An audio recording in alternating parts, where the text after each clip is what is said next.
샛별.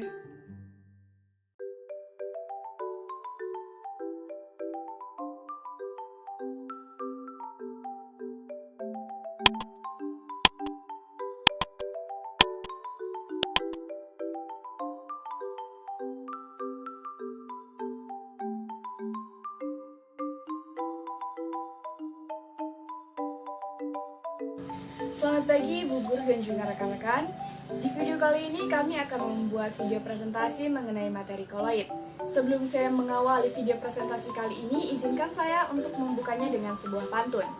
Jalan-jalan berpakaian rapi, hendak bertamu ke rumah paman. Kami hendak berpresentasi, perhatian ibu dan rekan yang kami harapkan.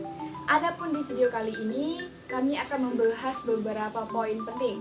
Yang pertama adalah pengertian koloid, ciri-ciri dari koloid, jenis koloid dan contohnya, koloid hidrofil, hidrofob dan asosiasi, sifat-sifat dari koloid, cara-cara pembuatan koloid, penggunaan koloid, polusi dari koloid, serta contoh soal dan juga pembahasan dari soal koloid. Yang pertama adalah pengertian koloid. Koloid adalah suatu bentuk campuran yang keberadaannya antara larutan dan juga suspensi. Koloid tergolong sistem dua fase, yaitu fase terdispersi atau terlarut dan medium dispersi atau pelarut. Koloid tergolong campuran heterogen walau tampak homogen secara makroskopis, karena perbedaan partikel kedua fase masih dapat diamati secara mikroskopis. Ciri-ciri koloid. Yang pertama adalah ciri-ciri sistem larutan. Dispersinya molekuler, sifat campurannya homogen, dimensi partikel kurang dari 1 nanometer, sistem satu fase dan relatif stabil, serta tidak dapat disaring. Contohnya adalah larutan gula, larutan garam, alkohol, cuka, spiritus, air laut, bensin, dan udara bersih. Yang kedua adalah ciri-ciri dari suspensi. Dispersinya kasar, sifat campurannya heterogen, dimensi partikel lebih dari 100 nanometer, sistem dua fase dan tidak stabil, serta dapat disaring. Contohnya adalah air keruh, air berpasir, kopi, dan campuran antara air dan minyak. Yang ketiga adalah ciri-ciri koloid. Dispersinya koloid, sifat campuran homogen secara makroskopis, namun heterogen secara mikroskopis, dimensi partikel antara 1 sampai dengan 100 nanometer, sistem dua fase dan relatif stabil, serta tidak dapat disaring kecuali dengan penyaring ultra. Contohnya adalah tinta, cat, darah, asap, susu, dan santan. Selanjutnya kita akan membahas mengenai jenis-jenis koloid beserta dengan contohnya. Koloid terbagi menjadi 3 jenis, yakni koloid hidrofil, koloid hidrofob, dan koloid asosiasi. Koloid dengan medium dispersi cair dibedakan menjadi koloid liofil atau suka cairan dan koloid liofob atau benci cairan. Jika medium dispersi air, maka dibedakan menjadi koloid hidrofil atau suka air dan koloid hidrofob atau benci air. Koloid asosiasi merupakan koloid yang terbentuk ketika dilarutkan di dalam air. Contoh dari koloid hidrofil adalah sabun, deterjen, gelatin, kanji, dan protein. Contoh dari koloid hidrofob adalah sol logam, sol belerang, sol sulfida, sol FeOH3, susu, dan mayones. Contoh dari koloid asosiasi pada sabun dan deterjen di air membuatnya menjadi pengemulsi kotoran dalam air. Gugus hidrofob akan menarik partikel-partikel lalu akan mendispersikannya ke air. Selanjutnya adalah sifat-sifat koloid. Sifat-sifat koloid antara lain, yang pertama adalah efek tidal. Efek tidal adalah efek penghamburan cahaya oleh partikel koloid. Larutan apabila diberikan cahaya akan diteruskan. Koloid apabila diberikan cahaya akan dihamburkan, partikel terdispersinya tidak terlihat. Suspensi apabila diberikan cahaya maka akan dihamburkan, namun partikel terdispersinya terlihat. Contoh dari efek tidal ini yang pertama adalah sorot lampu mobil ketika berkabut, yang kedua adalah sorot lampu proyektor film dalam bioskop yang diberi asap, dan yang ketiga adalah berkas sinar matahari melalui celah daun pohon di pagi hari yang berkabut. Selanjutnya adalah gerak Brown. Gerak Brown adalah gerak acak zigzag partikel koloid yang disebabkan oleh tumbukan tak seimbang antara partikel terdispersi dengan pendispersi. Gerak Brown menstabilkan koloid karena menyeimbangi gaya gravitasi yang dapat menyebabkan pengendapan. Selanjutnya adalah muatan koloid. Muatan koloid terbentuk karena koloid dapat mengalami absorpsi, elektroforesis, dan juga koagulasi. Muatan koloid menstabilkan koloid karena partikel-partikel koloid bermuatan sama sehingga saling tolak-menolak sehingga menghindari penggumpalan. Selanjutnya adalah adsorpsi atau penyerapan pada permukaan. Adsorpsi itu adalah sifat partikel koloid yang dapat menyerap ion atau molekul netral pada permukaannya.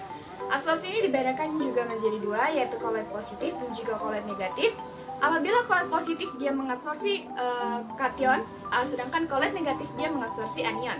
Contoh dari absorpsi ini contohnya adalah sol FeOH3 bermuatan positif dan mengabsorpsi ion H+ dan juga Fe3+. Sedangkan contoh yang kedua adalah sol AS2S3 bermuatan negatif dan mengabsorpsi ion S2-.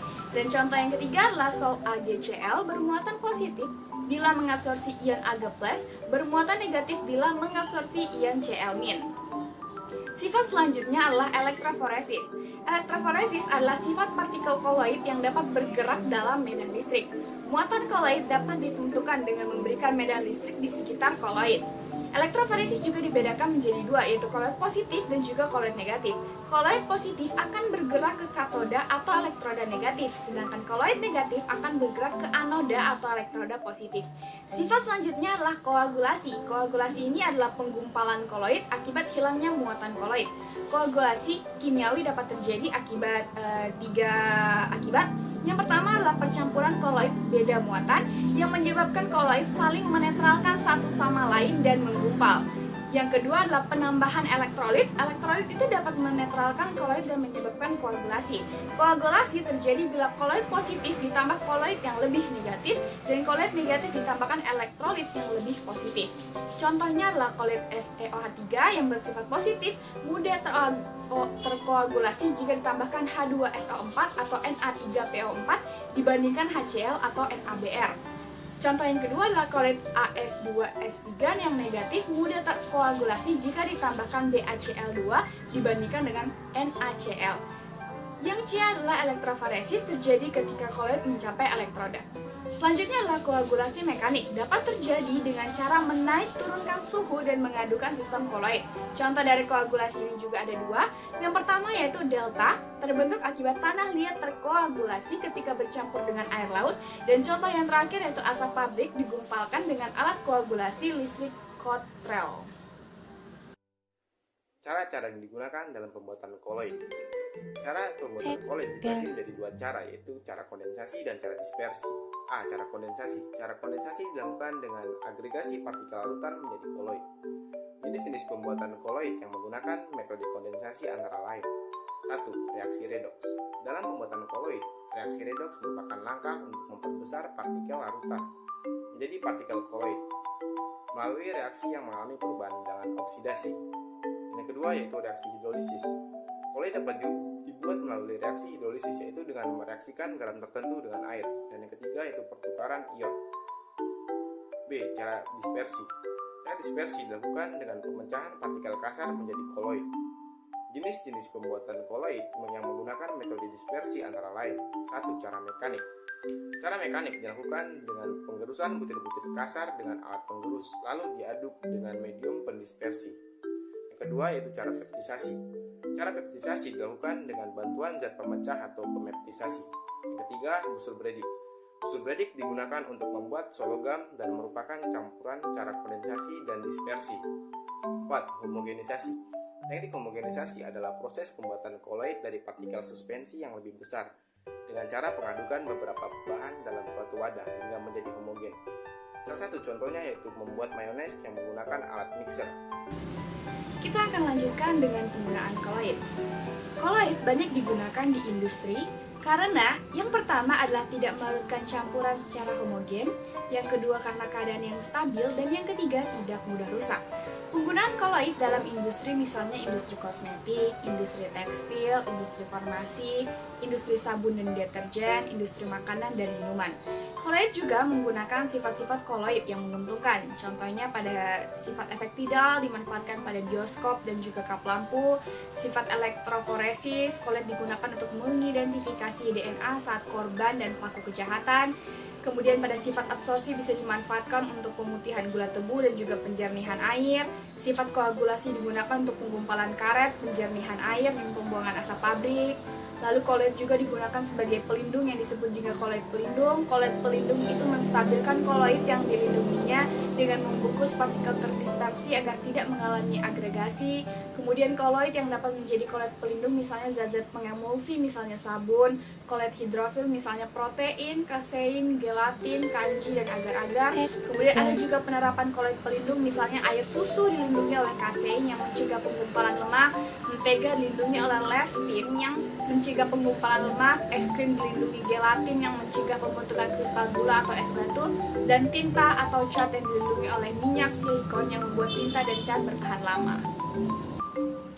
Polusi koloid. Koloid selain bermanfaat juga menimbulkan masalah di lingkungan berupa polusi udara dan juga polusi air.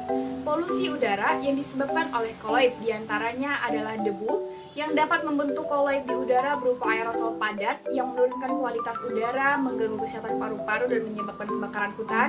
Asap dan kabut dapat membentuk koloid di udara berupa aerosol cair yang dapat mengemulsikan gas-gas beracun seperti SO2 dan NO yang dapat merusak lingkungan dan menyebabkan hujan asam. Kemudian adalah asbut atau kata lainnya smoke, yaitu gabungan asap dan juga kabut yang menyebabkan tertahannya pergerakan naik asap. Asap yang tertahan dapat terakumulasi di udara dan terhirup oleh hewan dan manusia. Kemudian ada polusi air yang disebabkan oleh koloid.